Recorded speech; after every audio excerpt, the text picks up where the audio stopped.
você direto aqui dos nossos estúdios internacionais. Exatamente. Seja bem-vindo a mais um Dunamis Hangout. Internacionais porque tem gente de outros países que moram aqui. Não, tem equatoriano que tá aqui tem no americano, nosso estúdio, tem americanos.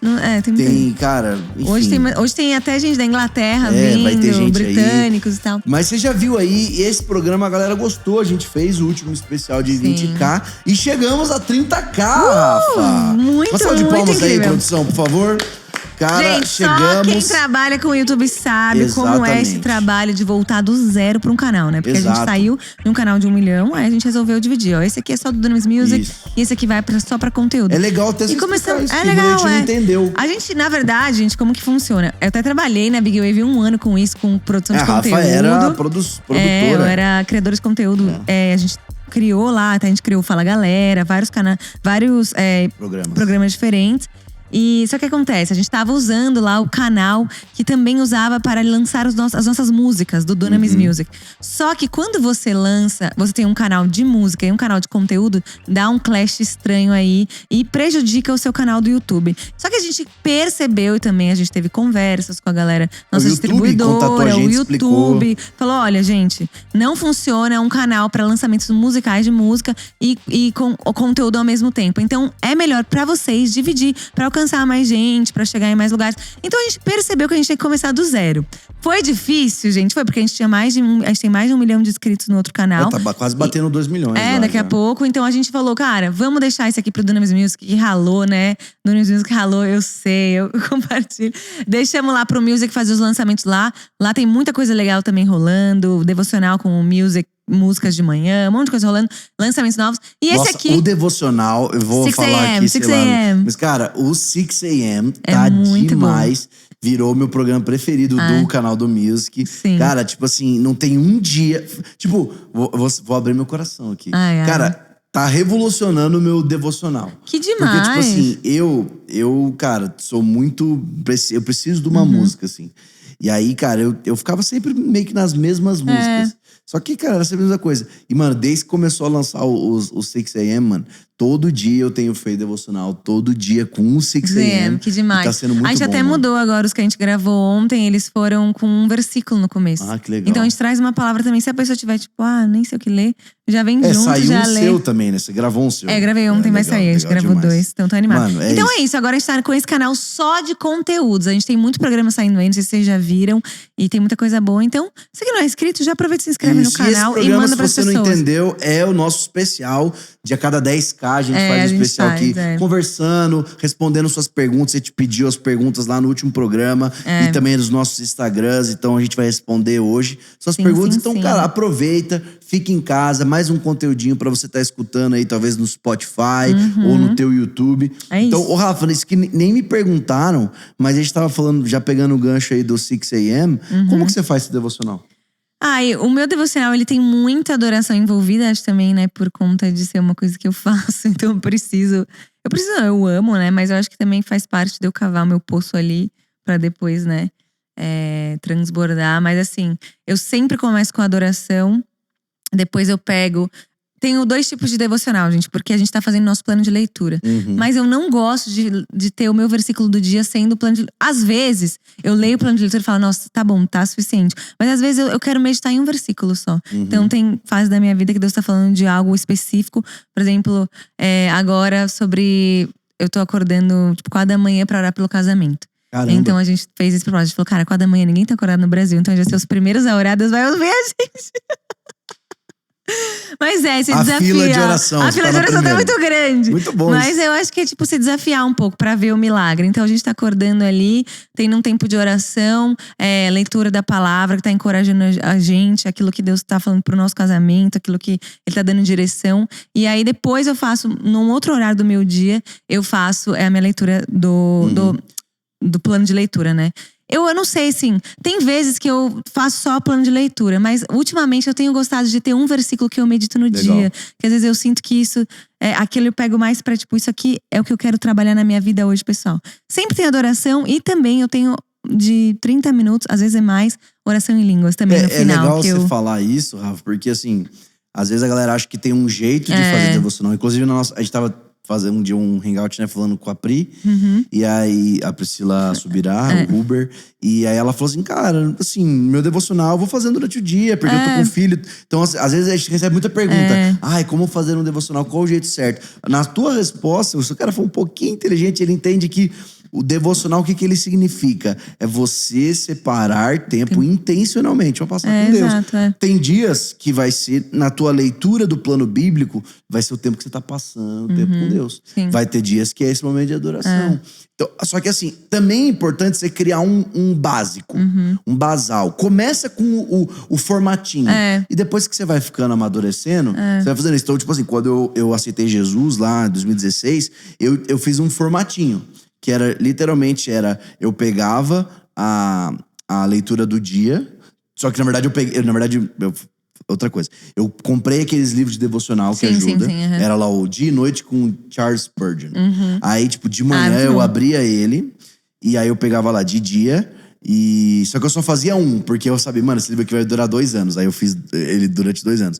Aí eu abria ele, aí ele tinha um versículo inicial. Aí eu li esse versículo, aí anotava o que eu senti, o que eu entendi. Eu escrevia o que eu senti e entendi do negócio. Aí eu ia ler o capítulo desse versículo, aí eu lia e escrevia mais ou menos. Se eu achasse que precisava de mais entendimento, eu lia um antes e um depois também. E depois eu li o que o autor disse sobre esse versículo devocional e também escrevia. Então, foi o meu padrãozinho inicial. Hoje eu faço assim? Não faço.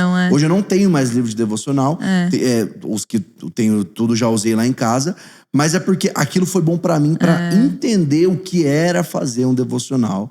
Lá de Salmos 1, né? Medita na palavra dia e noite, pra que você seja como árvore plantada à beira do rio. Então, assim, o princípio devocional é todo dia estar meditando na palavra, escutando de Deus o que a palavra pode gerar em você. Agora, o como se você tem dificuldade, começa com um livro de devocional. A gente tem um livro bem legal de devocional aí, do Desenvolvendo o Secreto. Simplificando o Secreto também, que é o primeiro. Esse livro, eu amo ele. Eu já li algumas vezes também. Eu acho muito legal, porque às vezes a gente também tá muito engessado. E a gente tem que mudar. E você falando, tá bom, esse jeito já deu, eu quero te levar a um lugar mais profundo. Então, muitas vezes no devocional, não é tipo um checklist. Eu acho que isso é uma coisa legal da gente falar. Porque tem gente que faz o devocional como um checklist. Então tá, eu preciso ler isso. E às vezes até na minha cabeça, tipo, a leitura do plano de leitura. Às vezes vira um checklist, então eu continuo fazendo, mas eu pego uma outra coisa também pra ler. Isso, porque eu por isso preciso que não pode sair ser só daquele. A leitura da Bíblia, porque também eu preciso sair daquela coisa que virou, sabe, padrão. Não, ninguém consegue meditar em 3 capítulos. Não dá, gente. A leitura da Bíblia, realmente. Você lê a Bíblia em um ano, é 3 capítulos, 3, 4 por dia. E tem as temporadas da vida, que nem a Pri falou, sou mãe, então eu vou fazendo ao longo do dia, junto com os meus filhos ali, tem 2 bebês. A gente que tá tipo, a gente quer ver um romper no casamento. Então a gente quer fazer uma coisa que é mais desafiadora. Então cada um, tipo, você vai vendo aí na sua vida, cada um tem um estilo de vida muito diferente, né? Mas o importante é fazer. O importante é você tirar o tempo pra fazer. É importante fazer, e já emendando nisso num assunto, a gente nem chegou nas perguntas ainda, mas acho que a galera vai gostar disso. Que era assim, muita gente às vezes lidera, prega e fala, cara, o que eu tenho pra pregar? Como é que você sabe o que você vai pregar? Como é que eu sempre tenho algo pra falar de Deus pra alguém? E o devocional é a chave disso. Por quê? Recentemente eu tive uma experiência lá de fazer um curso de pregação com o Mene Arango. E aí ele tava falando a questão de, assim, se você tá constantemente fazendo compras, que eu chamava de grocery store, sempre fazendo comprinha pra casa de comida, quando você precisar cooking, você já tem os ingredientes. Porque muitas vezes, o que você tem? Você não tem ingredientes, só que você quer cooking. Então, o que você tem que fazer? Você tem que fazer grocery e cooking. É por isso que fica muito comprido você preparar. Então, se você tá constantemente no teu devocional… Por exemplo, eu prego toda semana, se não é no Rise, é uma coisa do Pocket, é uma coisa… Como que você consegue fazer isso? Num devocional e tal, pra dar pra alguém. Por quê? Porque você tá todo dia abrindo a Bíblia. E aí, não quer dizer que você tá pregando o seu devocional. Mas no teu devocional, Deus falou uma coisinha. Você vai lá e anota. É isso. Aí passa uns 2 dias, a gente tá lá na reunião de liderança do Dunamis. Aí o Theo traz uma coisa interessante. Cara, você anota mais um pouquinho. E aí, de repente, quando você vai ter que sentar pra preparar uma palavra… Pum, você tá cheio. E é esse negócio de você ler, e não é ler só por ler. Uma vez um amigo meu me falou, a gente tava aprendendo a como ler de maneira efetiva, de maneira eficaz, né?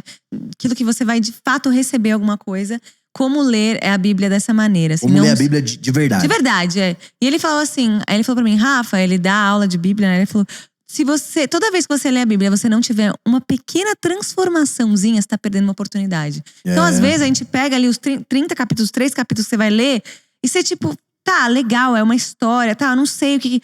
E às vezes você pega um versículo e você medita ali 10 minutos no versículo, você vê algo que te confrontou, algo que você precisava mudar. Então é muito assim, obviamente a Bíblia sempre vai nos confrontar, a gente tem que estar aberto pra isso, né? A gente tem que estar falando, Deus, som no meu coração, enquanto eu tô lendo, vai vendo aí o que eu preciso ser confrontado, chamar o Espírito Santo pra tua leitura. Que é justamente nesse lugar que eu acho que ela não vai te transformar. Se você só olhar a Bíblia como um livro histórico, um livro normal onde você só vai ler, acho que é por isso que eu entendo. Tem muita gente que lê e fala, não mudou nada. Tá bom, você tem que ler junto com o autor da Bíblia, que é o Espírito Santo. Então pega, ora 5 minutos antes, Deus… Vou ler a tua palavra aqui, me ajuda a meditar, me traz aqui as maravilhas da tua lei, em nome de Jesus. Amém. Amém, é isso. Vai embora. Não, então, muito bom. Então vamos começar nossas perguntas? Vamos, então tá bom. Falando até nesse negócio devocional, vamos só continuar um pouquinho rapidinho? Claro, fica à vontade. A gente tava falando sobre o The Chosen. É a nossa comemoração. A gente tava falando sobre o The Chosen, né? The que Chosen. É essa Mano, eu série amo The Chosen. Incrível, uma série incrível. Vou fazer uma pergunta pra você, Rafa. O que você acha de The Chosen? Eu acho incrível. Eu acho que eles têm uma não é revelação da palavra, uma interpretação da palavra muito interessante, profunda. Eu até assisti uma entrevista entre o diretor e o ator que faz Jesus, né? O Jonathan e o Dallas. E eles estavam falando, assim, um é católico e o outro é cristão. Muito legal, assim. Evangélico, Um é católico, os dois são cristãos. E aí, o Jonathan, que é católico, ele falou… Eu sei que Deus tá Ele tem um relacionamento com Deus. Então ele tava falando… Eu sei que eu tenho que confiar que Deus tá me cobrindo enquanto eu tô fazendo isso. Porque a parte de Jesus eu não posso interpretar. A parte de Jesus sendo Deus, eu não consigo interpretar. Só a dele sendo homem. Então, tipo, eu tenho que crer que Deus tá me cobrindo ali, me ajudando a interpretar um ser que tipo, é Deus, que é Deus, entendeu? Deve ser o papel mais difícil do mundo. E ele falou, é um papel muito difícil. E aí o Dallas, que é o diretor, falou assim… o meu coração, e Deus sabe, o que eu sempre falo pra Deus, que eu te honre em todo o tempo que eu esteja fazendo isso. Então eu achei muito lindo, assim, ver a entrevista deles. Eu chorei, porque é uma entrevista sinistra, assim. Mas você vê que, de fato, eles têm um temor no coração. Às vezes vai ter uma coisa ou outra ali, porque eles estão contando uma história. Então eles têm que adicionar uma coisinha ou outra. Mas você vê que existe temor, existe paixão. E o jeito que eles interpretam Jesus, assim… Tive vários encontros, até postei no meu Instagram um spoilerzão lá da última cena da última temporada. Não assistam normal. Usando, vai lá. Porque foi no dia da Páscoa, assim, Deus tava falando muito comigo. Eu tirei, no final de semana da Páscoa, eu tirei um tempo pra assistir vários capítulos. Eu falei, cara, eu quero meditar na vida de Jesus. E isso, eu tava lá sábado, sem fazer nada. Falei, gente, eu vou meditar na vida de Jesus, vou assistir uns capítulos. E aí eu cheguei no último da 3ª temporada, e é quando Jesus anda sobre as águas, e Pedro anda sobre as águas. E a cena, o jeito que eles interpretam aquela cena foi tão forte. E sabe qual é o mais doido? Porque você já sabe qual é a história. Só que você foi pego, cara. Mano, eu chorava, gente. Eu não assisti ainda, não. E eu recebi milhares de mensagens falando que as pessoas choraram muito. Amigos meus falaram, essa cena me pegou de um jeito muito forte. E aí eu acho que você tem ainda mais revelação, né? Tipo, você recebe uma revelação nova. É exatamente pra isso que serve. Eu já tive discussões com pessoas que o cara falou, nossa, mas você assiste isso daí, você acha legal. Cara, é exatamente. Eu sei que não é idêntico. Óbvio. Porque, primeiro, a gente está criando uma mídia. E qualquer tipo de representação da Bíblia não vai ser a Bíblia na sua complexidade. Porque a Bíblia é a palavra de Deus revelada. Agora, uma série sobre a Bíblia não é uma série da palavra de Deus. Entendeu? Então, é uma mídia. Agora, se você tem maturidade espiritual, ela vira um apoio. E, cara, pensa, talvez um texto, como você já sabia, de Jesus andando sobre as águas e chamando Pedro para fora das águas, ele vem, o Espírito Santo usa isso para te trazer uma revelação ainda maior quando você for ler isso. É a mesma coisa quando você vai para Israel.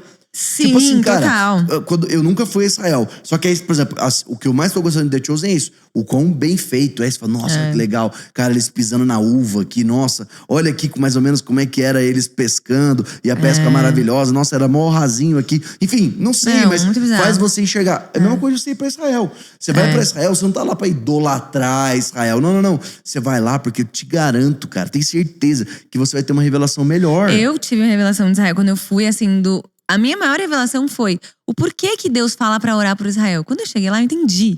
E tipo assim, a importância disso fazer parte da minha vida de oração, de fato. Porque Deus pede a palavra dele. E quando Deus tá falando de Israel, ele não tá falando de São Paulo. Ele não tá querendo dizer São Paulo. Ele tá querendo dizer Israel, literalmente, na palavra. Então quando você vai, você tem uma revelação de fato. O porquê daquele povo. O porquê orar daquele povo. O porquê, como funciona. Como é os judeus ali, a cultura judaica. É incrível, é maravilhoso. Os lugares que Jesus passou, você fica chocado. Existem polêmicas nisso, né? Também não quero entrar. Mas tem uma coisa que o Theo uma vez falou há muito tempo atrás, assim, eu lembro dele pregando essa pregação que marcou minha vida, assim. O tema da pregação, você tem que pesquisar no YouTube, é 122. E aí ele tava falando acho que uma das primeiras vezes que ele foi a Israel lá com o grupo dos pastores americanos. Enfim, aí basicamente ele começava a pregação falando assim, quando você casa, você não casa com a família da tua esposa? Caso. Então, qual é a família de Jesus? Eles eram judeus. Então, tipo, você tem que entender que faz parte da tua família. Nós somos protestantes, nós temos a revelação de que Jesus, ele é o Messias. Então, nós somos cristãos, não somos judeus. Mas não quer dizer que a gente não tem que entender que isso também fazem parte da nossa família. E a história vira vida ali, né? Porque você tá no lugar onde Jesus passou. Isso é muito, muito sinistro. Mas uma coisa que, tipo assim, me chamou muita atenção num episódio do The Chosen, só pra contar, tipo, um testemunho, assim. A gente vê muitas pessoas… Eu tava lendo os testemunhos da galera, porque eu falei, eu quero ver o que a galera pensa. E alguns comentários e tal, e a galera falando, eu voltei pra Jesus. Eu tava totalmente desviado e eu assisti. E eu tive um encontro com o amor de Jesus. E eu voltei, eu tô apaixonada pela Bíblia, apaixonada. Então, com certeza uma ferramenta.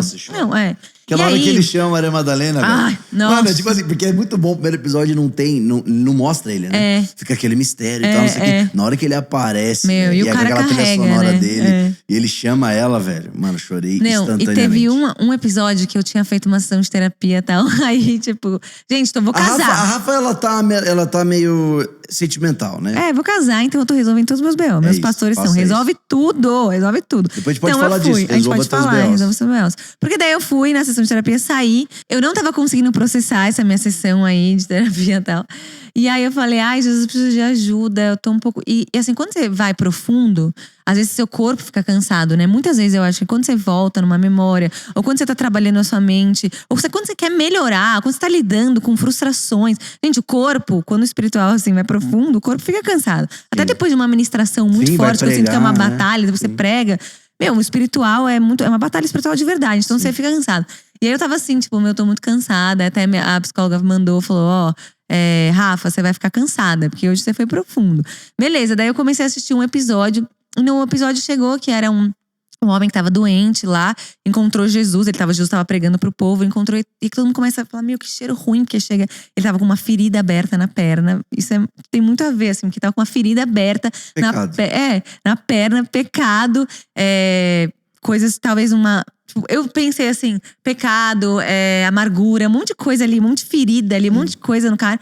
E começou a feder. E eu comecei a pensar, as coisas ruins do cara estão, tipo, fazendo ele ser ruim, entendeu? Então, tipo, as outras pessoas estão pegando as coisas ruins dele. Tipo, o fedor do pecado, sei lá. Não, mas consequência, é isso mesmo, né? O pecado, ele ser relacionado a uma ferida… Então isso aqui é muito louco. Porque, por exemplo, Jesus… Porque ele era literalmente, antigamente, na Bíblia… Todo mundo que tinha qualquer doença, isso era relacionado ao pecado. Então, é isso que é mais louco. Porque quando Jesus, ele vinha e te curava fisicamente, ele não estava te curando fisicamente. Ele estava te curando espiritualmente também. Então, por isso que ferida, chagas, lepra, que eles falavam, era relacionado ao pecado. Sim. E essa questão do fedor é justamente isso. Por quê? Porque pecado também contamina. Se eu tô em pecado…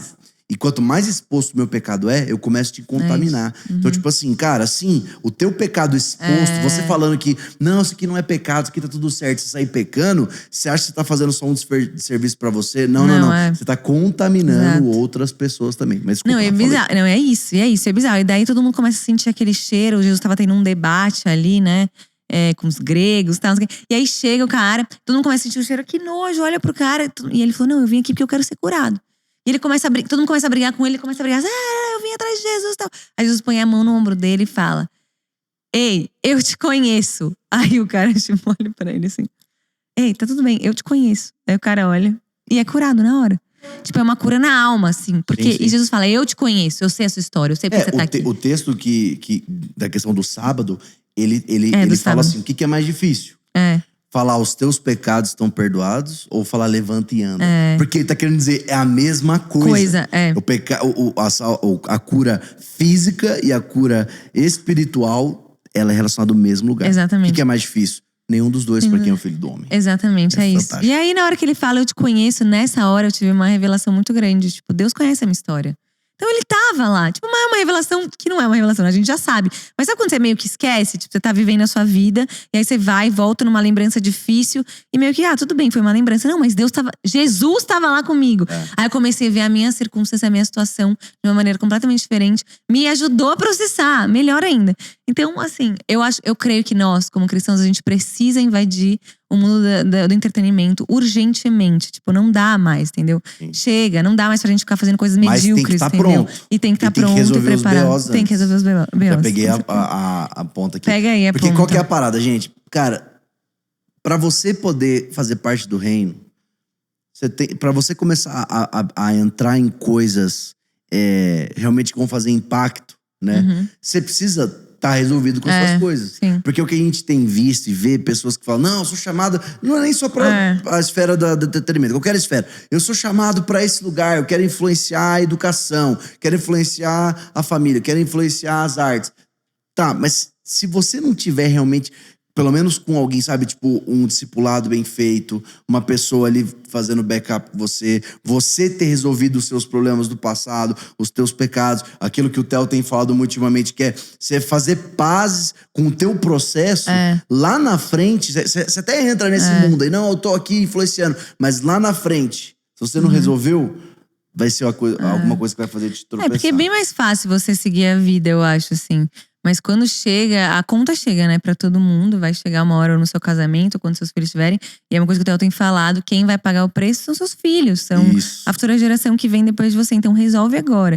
Eu tava, tipo assim, a gente tá nesse processo, eu acho muito… de a gente resolver os nossos B.O.s. Tá peneirando os problemas e arrumando, né? Todo mundo, gente. Todo mundo tá nessa parada. Tá vindo as coisas do passado, vindo coisa do presente. Tudo que a gente tem que lidar. Eu acho que esse é um momento bem complicado, assim. Eu lido de uma forma, assim… difícil pra mim, porque às vezes eu falo, cara, eu não quero olhar. Eu sou uma pessoa que é tipo, tá tudo bem, gente, vamos só seguir aqui, vamos seguir. Então tem sido desafiador pra mim, de fato, assim, olhar. Não, para e olha, mas olha bem, olha, abre, olha, limpa, tira, pede perdão, vai, né? E pra conseguir ser saudável, né, ao longo prazo. Então tem sido, eu acho que desafiador, mas eu acho que é um momento muito importante. E eu acredito também em período de você revisitar certas coisas pra ir cada vez mais fundo. Tipo, aquela espiral de fora pra dentro. Então, eu resolvi aqui a questão de sexualidade, resolvi aqui a questão de paternidade, resolvi a questão disso aqui. Daqui a pouco eu tenho que resolver de novo, mas mais maduro, mais entendimento. Não quer dizer que você pra sempre sofrer em relação a isso. Não. Mas você vai ter que sempre vigiar e sempre ir cada vez mais fundo e cada vez mais transformado. Porque aquilo que a gente acredita como salvação sozo, que é a salvação completa. É corpo, alma e espírito. Quando a gente aceita Jesus, somos salvos no espírito, justificação. Desde esse momento até o momento que a gente morre, a gente tá passando agora pelo que? A santificação, que é a salvação da alma. É nesse processo. Então não é da noite pro dia aceitei Jesus, pronto. Minha alma tá pronta. Eu não luto mais com pornografia, com homossexualidade. Não, é um processo de santificação. E aí, quando eu morro aqui com a minha carne, eu tenho um corpo glorificado e a glorificação é a salvação do corpo. O que o Theo tava falando de no culto, que é muito interessante. Viver em santidade não é você ser perfeito. Viver em santidade é você buscar todos os dias… Ser separado. Então é você buscar… Cara, eu não quero cair, então confessa, vai atrás. Busca arrependimento, busca ajuda, entendeu? Então acho que isso, mais do que tipo assim… eu sou um ser elevado, santo. Cara, mas não, todo mundo precisa de ajuda. Deus tá falando muito comigo sobre isso, e eu vou pregar isso amanhã. Legal. Mas essa parada de ser separado, por quê? A igreja, por muito tempo, foi muito separadona. E aí, mas a igreja da época dos nossos pais. Aí a nossa geração foi mais aquela, não, você tem que estar no mundo também e tal. Tipo, não no mundo, mas tipo assim, tem que ir pra cima, não pode ficar só… não pode escutar essa música, tal. E a gente eu senti que a gente também foi pra um outro extremo. Mas Deus tá ressignificando essa questão de separado, pra mim, nos últimos tempos. Que sim, cara, tem coisa que você tem que ficar longe. Se separar de certas coisas, Tem entendeu? uma pergunta disso aqui. Tem coisa assim, que você tem que… assim, ter contato com o pecado para poder purificar o pecado, né? Você tem que chegar até o perdido. Então, Jesus estava andando no meio, mas Jesus era separado. Ele não sentava na mesa dos escarnecedores. Ele sentava na mesa do pecador para transformá-lo, mas ele também era separado. Era o Cristo, era o ungido, era o santo, era o separado. Então, eu também vejo pra nova geração, adolescente, jovem que você tá vendo, cara, tem coisa que sim, você não pode fazer. Não é só porque é pecado ou não, porque você é separado, brother. Você quer ser santo? Então você não vai escutar certos tipos de música. Ai, porque é certo ou errado escutar tal música. Para de pensar certo ou errado. Eu escolhi me separar de certas coisas, porque não é porque é errado ou é certo, mas é porque eu sou santo, quero ser santo, ou vou ser separado. Aqui tá até falando uma pergunta de uma pessoa, Sara mandou, falando assim, ser ou não ser amiga de pessoas não cristãs? Então acho que tem a ver até aí, tipo… no processo de separação, às vezes não é tipo, nunca mais vou falar com ninguém, nananã, tipo, me esconder aqui dentro da igreja, só vou ter amigo crente e ter uma vida perfeita. Que também, gente, crente é ser humano, tá? Não é perfeito, vai ter problema, você vai às vezes se machucar. Tipo, é o que os meus pastores falam. Se eu ainda não te machuquei, espera que uma hora vai chegar. Se eu ainda não fiz alguma coisa pra você, espera que uma hora… Porque a gente é falho, a gente é ser humano. Só Jesus não te machuca. Só Jesus não faz… Na verdade, é só na hora de fazer a operação, mas é sem querer. É pra te deixar melhor. Mas, e até essa pergunta faz sentido, acho, com isso, da gente se santificar, da gente ser separados. A gente tem a maturidade do relacionamento, dos relacionamentos que a gente tem. Quem tá influenciando aí nessa amizade, entendeu? É você que tá dentro, você que tem um relacionamento com Deus, que tem a palavra de Deus aí, ou é a pessoa que tá fora, que não tem conhecimento nenhum? Se você é uma pessoa que tenha consciência de quem é essa pessoa e qual papel essa pessoa tem dentro da sua vida, porque se ela não tem um papel de ela vai falar, eu vou fazer. Ela não é uma pessoa que você tá admirando no momento. E eu não digo nem só isso, Rafa. Eu também digo assim, com o tempo as coisas vão começar a se dizer. Vão. Que, cara, de verdade, assim, com o tempo, alguém vai ser influenciado. Com certeza. E com o tempo, cara… Isso é. Você tem que começar a perguntar, qual é o motivo da minha amizade aqui? É só porque eu acho ela legal? Cara, tenta ir mais fundo, porque às vezes é porque você gosta do pecado dela, tá ligado? Tem certas coisas que também… Então, às vezes, naturalmente, óbvio, você tem que alcançar o perdido. Mas, tipo assim, cara, essa tua amizade, ela tem um propósito de alcançar essa pessoa? Ou ela, tipo assim, é um pecador que eu suporto? Sabe o que eu pensei também? É um pecador. E também é talvez uma pessoa que você se sente confortável pra ser a sua versão ruim. Então, tipo, eu vou sair com essa pessoa porque com ela eu consigo ser a minha pior versão. Eu consigo falar mal dos outros, eu consigo xingar, eu consigo fazer… Ou você não fala, mas ela faz o que você gostaria de estar fazendo. Você gostaria de fazer. Então você tá em volta do pecado e você tá contaminado. Então, tipo, que a gente falou do cheiro. Você acaba se contaminando pelo pecado de outra pessoa que você tá em volta. E de repente as pessoas estão andando com você e falam, nossa, tá fedendo. Mas a ferida nem é sua. Não é sua. Mas porque você andou perto de alguém que tava com uma ferida. Muito bom. Então, respondendo a sua pergunta, sim, você pode ter amigos que não são cristãos, com certeza. Mas a fim de querer trazer eles pra luz. Mostrar através da tua vida aquilo que Deus tem feito na tua vida. Agora…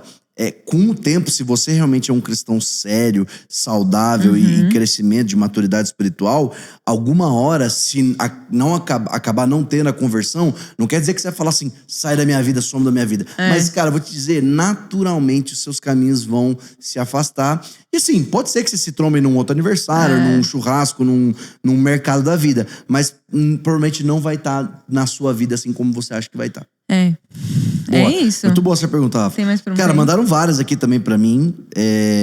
Tem até uma engraçada aqui de como fazer boas perguntas. Acho que não precisa nem explicar, né? Ela fez uma ótima pergunta aqui. Mas…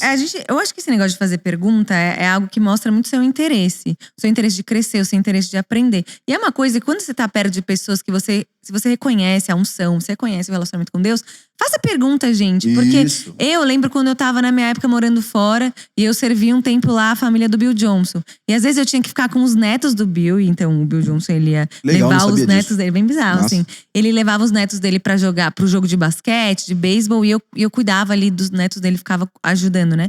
E às vezes eu tava lá, sentava do lado dele do jogo de beisebol dos netos. E ficava só eu e o Bill Johnson.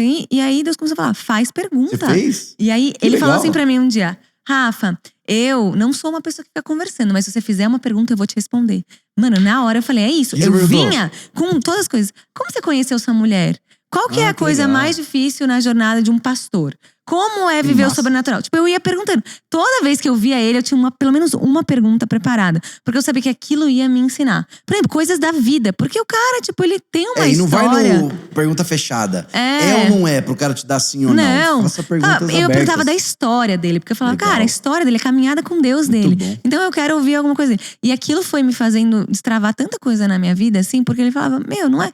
Eu falava, quando você deixou a sua filha casar com um cara que ela é casado, como você sabia que ele era o cara pra ela? Tipo assim, como você… E ele falando, se eu via que ele amava mais a Deus, por exemplo. Então, era muito legal esse negócio de você fazer perguntas inteligentes. Nem é tipo, não precisa ser a pergunta mais difícil do mundo, entendeu, gente? É você ter curiosidade, você querer aprender. E as pessoas amam isso. Você reconhece a unção da pessoa, você reconhece o que a pessoa carrega. Isso é lindo também. Muito você aprende muito também. Não, exatamente. E acho que também, pra só complementar a sua resposta, foi perfeita. Mas acho que pra fazer uma boa pergunta é sempre uma pergunta de humildade. É uma pergunta onde você realmente quer… você tá reconhecendo que aquela pessoa pode te ensinar alguma coisa. E não uma pergunta onde você já sabe uma resposta. Ou uma pergunta onde você só quer saber a opinião daquela pessoa pra dizer, tá vendo?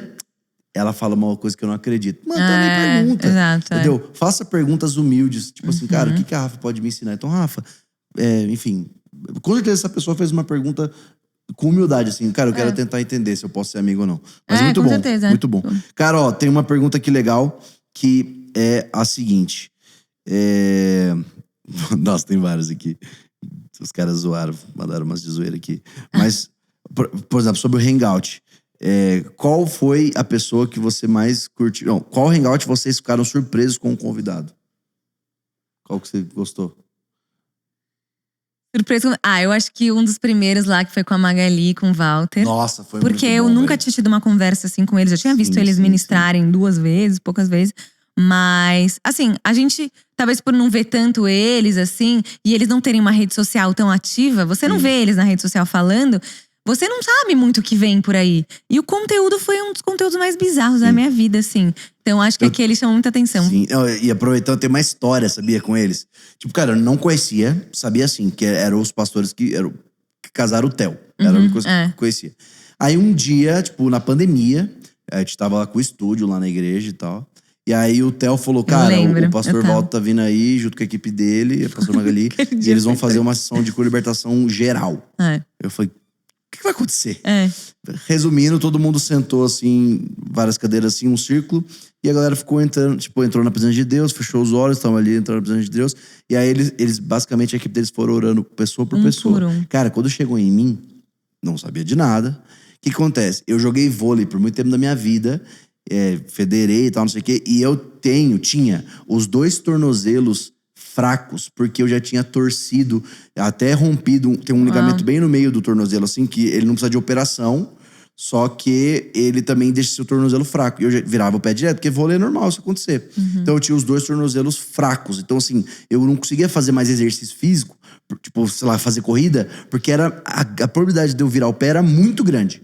Entendeu? Sozinho. Obviamente, se eu estiver jogando bola, alguém dá um carrinho em mim, eu posso virar o pé. Mas sozinho era muito grande. E aí eu lembro que nesse dia eu tava lá, eu nem tava orando por isso, mas cara, ele chegou em mim, o pastor Walter, e ele começou a orar, e ele falou assim, Deus tá fazendo agora uma operação nos seus 2 tornozelos. Ele tá agora operando os seus 2 tornozelos. E cara, desde então, eu nunca mais machuquei o pé, assim. Tive uma machucada, mas foi exatamente o que aconteceu por causa do futebol, o cara deu uma entrada onde tinha que acontecer. Mas assim, eu consigo correr, consigo andar, consigo fazer as coisas tudo normal. Incrível. Não, eles doideira, pra mim… Cara, doideira. Foram… Assim, porque você tá falando de que te surpreendeu, porque no caso, a maioria das galera a gente conhece, né? Então pra eles, a conversa com eles… E demorou foi 3 horas. 3 horas. Até o Theo chegou, sentou, começou a fazer pergunta também. E dá pra fazer uma parte 2. Se você quiser uma parte 2, já manda aí, comenta aí que a gente vai pra uma parte 2. Eu quero trazer que de novo. Principalmente de perguntas e respostas, a galera queria. Só pergunta de demônio, essas coisas muito loucas aí. Boa, muito bom. Uma história mais doida que Deixa eu pensar alguém que me surpreendeu muito. Fala. Cara, eu sempre falo isso. Mas pra mim, mano, o da Valnice foi demais. Me surpreendeu, não porque eu sabia que ela já era incrível, mas, cara, eu saí de lá constrangido, falando assim, mano do céu, tem que aprender a orar direito. Tem que aprender a orar direito. Então, acho que… Mulher apaixonada, assim, pela presença. Muita história demais. Boa. Uma outra pergunta aqui. Namas, quais foram as maiores dificuldades que vocês já passaram até chegar aqui? Quer começar com essa? As maiores é muitas, né? Mas... Gente, maiores dificuldades. É que eu acho legal uma pergunta dessa. É legal, mas assim... Porque às vezes a galera fala assim, do nada eles brotaram lá. Mas tem um processo, cara. Gente, já passei por tanto perrengue, eu não sei nem... É porque tem coisas que às vezes são muito pessoais, né? Sim, de falar. Não, por exemplo, vou falar um processo. Eu lembro que quando eu cresci numa igreja tradicional. E aí, quando eu... Mas não conhecia Jesus e tal. Mas assim, o que eu conhecia de cristianismo era de uma igreja tradicional. Quando eu... tive um encontro com Deus lá, aquele meu testemunho lá, tomando banho e tal, não sei o quê. E aí, entreguei a vida pra Jesus num Pockets. Foram 6 meses de um processo bem intenso, assim, de Deus quebrando certas crenças que me limitavam, assim, espiritualmente falando, principalmente do sobrenatural. Então, tipo, às vezes a galera acha que é fácil. Tipo, às vezes você me faz uma pergunta no meu Instagram assim, como é que eu fluo no sobrenatural? E você me vê me respondendo, e aí você fala assim, ele acha que é fácil. Não, eu não acho que é fácil. Eu também tive que dar inúmeros passos de fé. Ontem eu tava conversando com um amigo meu, e ele falou assim, nossa, eu fui fazer uma agenda com um cara do Dunamis, e ele falou assim, sobe aí pra entregar uma palavra de conhecimento. E aí veio, e pior que veio na minha cabeça, ombro direito, mas eu falei que não tinha nenhuma, que eu tava com vergonha, e aí esse preletor do Dunamis chamou essa palavra, tinha um cara e o cara foi curado. Aí eu virei pra ele e falei assim, mano, mas você devia ter dado o passo de fé e tal. Mas é porque... E aí eu expliquei pra ele, mas cara, eu te entendo, só que você tem que dar o passo de fé. E aí eu expliquei, cara, na minha época de Pockets, que foi essa época que eu comecei a ver, eu constantemente era desafiado. Então eu entendo que você tem dificuldade de entregar palavra de conhecimento, mas tem que ir, gente, é um processo que eu passei. Ninguém é sei lá, você pega o André Tanaka, que é um dos caras que melhor fala com o sobrenatural, o Eri, que melhor fala sobre o sobrenatural, sobre curso sobrenatural. Você acha que esses caras do dia pra noite também são um absurdo sobrenaturalmente? Não.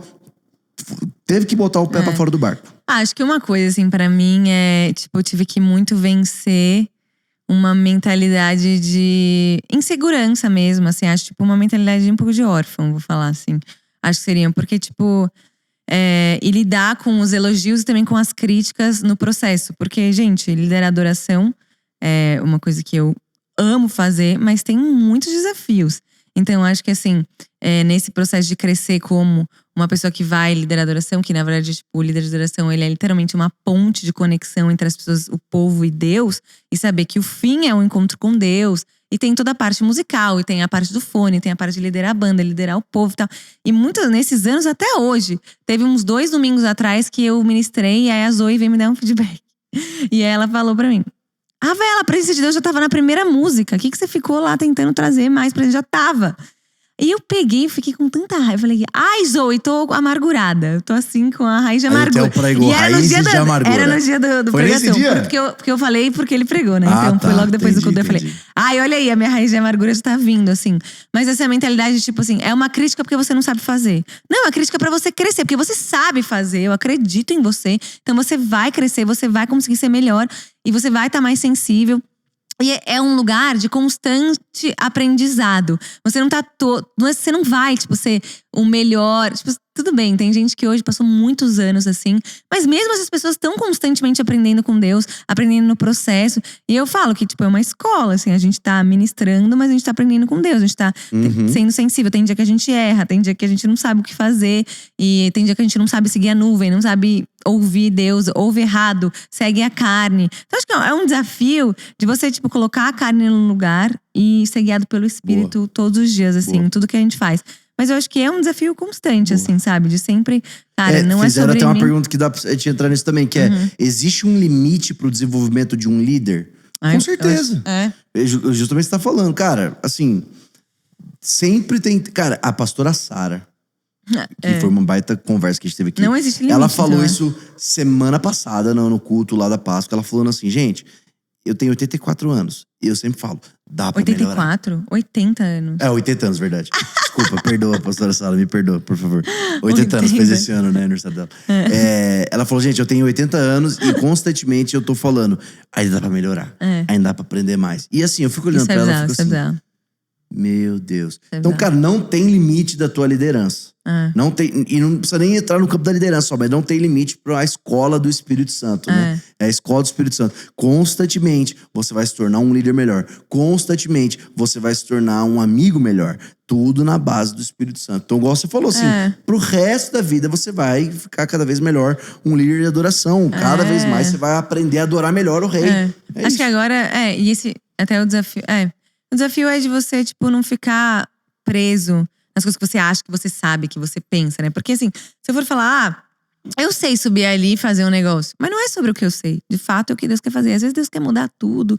Então, eu acho que tem que ser um desafio apoiado no dom. Isso é muito interessante. Porque o dom, ele mascara muitas coisas, Somente música. Porque o cara é muito… O cara canta bem, toca bem, aí… Zero presença de Deus. Mano. Porque aí o cara fica muito preso no performance e tal. Então é muito importante. Muito bom. Muito processo, Rafa, gente. Esse é um só. São muitos. Aí tem uma pergunta muito boa aqui, né? Já conectando com Pockets, que você tá aí à frente do Pockets, falando. Acho que a Yasmin falou. Dicas para um adolescente que acabou de entrar na faculdade. Bem, se você acabou de entrar na faculdade, você já não é adolescente. Tô usando. Mas por exemplo, a Lana falou hoje que ela entrou com 16 anos na faculdade. Eu entendi, adolescente, gente. Mas, cara, já entende que, você tá entrando na tua vida adulta nova agora. Nova fase. E, cara, a primeira dica que eu tenho pra você, se você tá aqui, provavelmente você é cristã, cara, procure um Dunamis Pockets na tua faculdade. Não tem Dunamis Pockets, quem sabe você não é a pessoa que vai abrir pra começar a liderar o Dunamis Pockets. Mas dicas que eu dou pra você cara, seja excelente naquilo que você faz.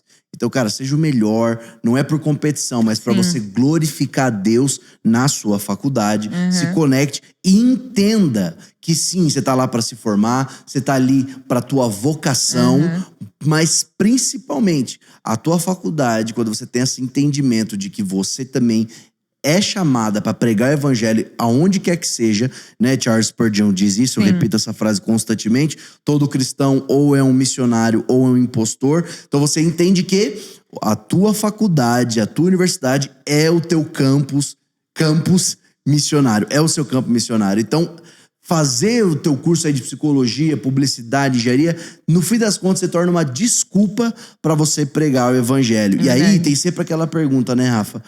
Mas e aí, como é que eu descubro o meu chamado e minha faculdade? Deixa eu te falar uma coisa.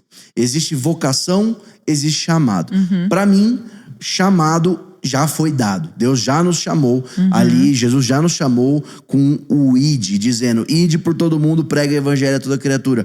Ide, façam discípulos de nações. Esperem em Jerusalém até que sejam revestidos do poder do alto, para que sejam minhas testemunhas. Esse é teu chamado.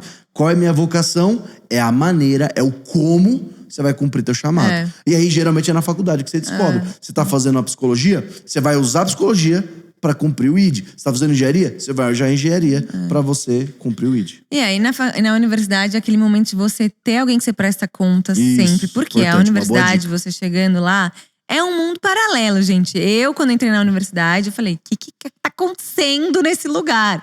Pra mim, foi onde eu realmente firmei a minha fé. Eu acredito em Deus mesmo. Se eu passar esses 4 anos continuando acreditando em Deus, porque você vai chegar lá, vai ter um monte de coisa acontecendo. Seus professores acreditam em coisas completamente diferentes de você. Ideologia e um monte de coisa sendo colocada na cabeça dos alunos. Você tem que estar firme na tua fé. Isso é uma coisa. Se você não tem ninguém aí crente na sua universidade, você vai ter que encontrar gente na sua igreja pra estar orando com você, pra você estar prestando contas. Você vai ter que estar firme no seu devocional todos os dias, porque você tá indo pra um campo de batalha. E vai provar a tua fé. Vai provar. Que bom que vai provar a tua fé. Porque bom, aí agora você vai ter que mostrar que é a tua fé mesmo, cara. Até nas eleições a gente viu muita gente sofrendo dentro das universidades, sendo agredido dentro das universidades. Então gente, perseguição, ela existe. A gente tá meio mal acostumado. E aí quando começa a acontecer essas coisas, a gente já fica meio… Cara, bem-aventurados os que são perseguidos por conta de mim.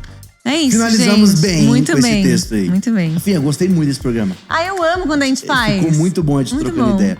Se você gostou, cara, comenta aí, compartilha. Já coloca a pergunta nesse vídeo pro nosso próximo de 40k. Verdade. Se você não é inscrito, se inscreve. Manda pra mais gente, pra já bater 40k, pra gente já gravar esse programa rápido. É isso. Beleza? Deus abençoe vocês. Gente, até o próximo Dunamis Hangout. Falou.